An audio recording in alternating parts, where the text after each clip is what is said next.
Pag nakasakay ka na pala malik, parang hindi mo na kayang gawin.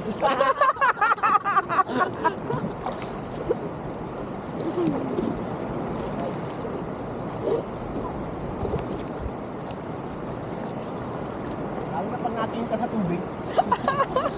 Opa, Kalula.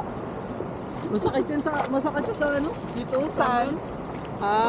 Ayaw. Binabalance mo eh. Hindi tayo kamag-anak mo kaya masakit ang kilig. Oo, tayo. Sana para alam na natin kung maiiwan tayo dito o hindi. Para ganyan-ganyan ka na lang. Sa buwan ka papuntang Manila. No? Ma'am sir, paddle po, 300 lang po.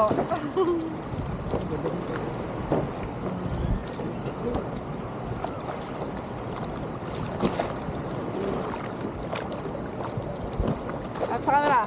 Ha? Harap sa camera. Tingin ka dito. Tayo ka naman! Tayo ka naman, mahal ko! Maingit nan si Papa. Oo nga. Alak ah. Nalan ko Darwin. Oh!